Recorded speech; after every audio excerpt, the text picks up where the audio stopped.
آج مجھے راستے میں آ رہا تھا، دیکھا میں نے، وہ کیا نام ہے اس کا، میں بات کہتا ہوتا ہوں، انجینئر محمد علی، وہ کتنے وثوق سے ایک بات کہہ رہا ہوتا ہے کہ صحابہ نے یہ کیا تھا، اس نے یہ ساری تاریخی واقعہ سنا رہا ہوتا ہے۔ آج میں سوچا کہ تاریخی واقعات وہ سناتا ہے تو کیا وہ جھوٹ بولتا ہے؟ یہ ابھی جو سیالکوٹ میں واقعہ ہوا ہے، سیالکوٹ میں جو واقعہ ہوا اس کا قتل کا، اس پہ میں نے اس کا کلپ دیکھا ہے، وہ کہہ رہا ہے کہ میں آپ کو بتاتا ہوں جناب اصل واقعہ کیا تھا پیچھے۔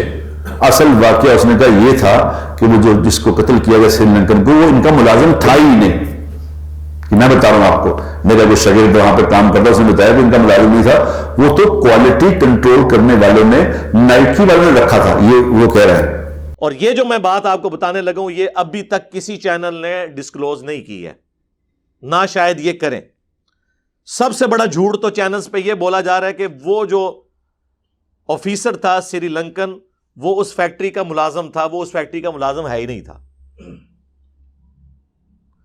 اس فیکٹری میں انٹرنیشنل لیول کی چیزیں، کٹس وغیرہ تیار ہوتی تھیں، اور وہ باہر کی کمپنی، یہ نائکی مشہور کمپنی ہے، یہ ان سے کام کرواتے تھے، اور سپرویژن کے لیے انہوں نے اپنا امپلائی وہاں پہ رکھا ہوا تھا جو دیکھے کہ وہ کوالٹی کو انشور کرے کہ اچھی کوالٹی کی چیز نکلے اس فیکٹری میں سے۔ ظاہر پاکستانی آپ کو پتا ہے 2 نمبری میں تو مشہور ہے نا۔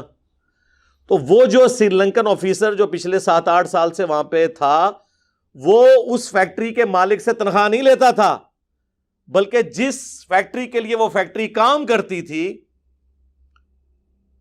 اس سے وہ تنخواہ لیتا تھا، وہ آؤٹ سائڈر تھا کوالٹی کنٹرول کرنے کے لیے وہاں پہ۔ حدیث پاک میں آتا ہے، حدیث پاک میں آتا ہے، اللہ کے نبی کا فرمان کا مفہوم ہے، کسی آدمی کے جھوٹا ہونے کے لیے اتنا ہی کافی ہے کہ وہ ایک بات کو سنے اور بغیر تحقیق کے آگے پھیلانی شروع کر دے، اتنا ہی کافی ہے، نہ اس کو پتا نہ لے۔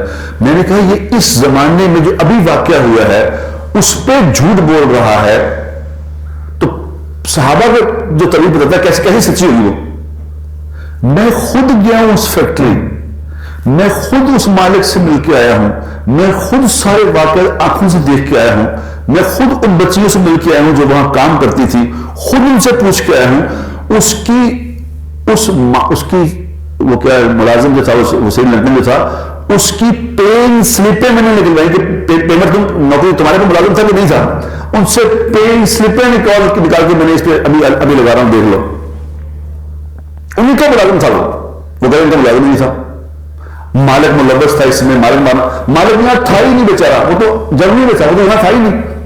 اس سے لوگ ویسے تنگ تھے، ایون اس فیکٹری کا مالک بھی تنگ تھا، اور لوگ کہہ رہے ہیں یار مالک نے نہیں بچایا۔ مالک نے کیوں بچانا تھا؟ مالک شامل ہے بیچ میں، سیکیورٹی گارڈز 10 کے قریب موجود تھے، کسی نے نہیں بچایا، کیوں بچانا تھا؟ وہ شامل ہیں بیچ میں۔ یعنی فضول باتیں بیٹھ کے اس پہ میڈیا پہ بات کر رہے ہیں، تو میں نے کہا اچھا ہو گیا اس نے یہ بات کر دی۔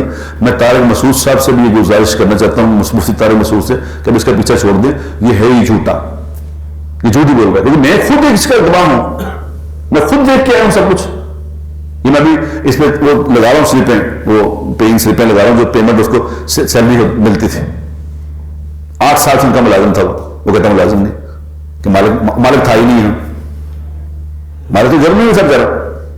ہر ممبر پہ بیٹھنے والے کی بات پہ عمل نہ کرو، ان کی بات کو سچ نہ سمجھو جب تک اس کی تحقیق نہ کر لو، اور خاص طور پہ جب کوئی صحابہ کے بارے میں تاریخی واقعات، ایک تو قرآن حدیث، تاریخی واقعات جو سناتے ہیں، تاریخی واقعات جو حضور اکرم صلی اللہ علیہ وسلم کے بعد کے واقعات ہیں، صحابہ کے بعد کے تابعین تبع تابعین سے یہ ہوا تھا، اس میں وہ بالکل کسی کی بات پہ یقین نہ کرنا جب تک اس کی تحقیق نہ کر لو۔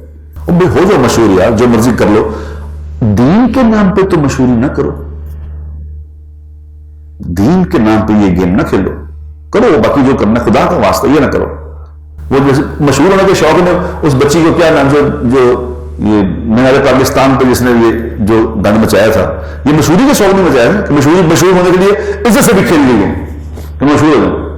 اور اسی طرح ایسے انجینئر جیسے مولوی جو ہیں وہ یہ بیٹھ کے یہاں پہ نمبر پر بیٹھ کے دین کے نام پہ مشہور ہونے کے لیے دین سے کھیل رہے ہیں۔ بھائی تحقیق کرو اس ہر بات کی، ہمیں دین نے تحقیق سمجھائی، ایسے اب تو انیہ کرنے کی ضرورت ہی نہیں ہے، آخرت کا معاملہ ہے، کوئی تماشا تھوڑی ہو رہی ہے. میری ہمیشہ کی کامیابی کا دار و مدار ہے جس چیز پہ، اس کی تحقیق نہیں کر رہا. دنیا کے معاملے میں تو بڑے سمجھدار اور دین کے معاملے میں بالکل بیوقوف. یہ کیا بات ہوئی؟ اصل تو جس پہ محنت لگانی تھی وہ تو دین تھا. ایک ایک حدیث سمجھنے کے لیے، خدا کی قسم میں نے اپنی کتابوں میں پڑھا، ایک حدیث سمجھنے کے لیے سال محنت کی ہے ایک حدیث کے لیے. ایک تابعی کا واقعہ میں نے پڑھا، انہوں نے کہا ایک حدیث بیان کی گئی تو انہوں نے کہا یہ کس سے سنی ہے؟ انہوں نے کہا وہ فلاں ملک میں رہتا ہے، وہاں گئے، انہوں نے کہا یہ حدیث آپ سے مروی ہوئی ہے، یہ کہاں لکھی ہے؟ انہوں نے کہا اس کے لیے 1 سال میری ملازمت کرنی پڑے گی پھر بتاؤں گا. انہوں نے کہا میں تیار ہوں. 1 سال کی ملازمت کے لیے تیار ہو گئے ایک حدیث سمجھنے کے لیے، جن کے سامنے آخرت تھی، ان کے رویے یہ تھے.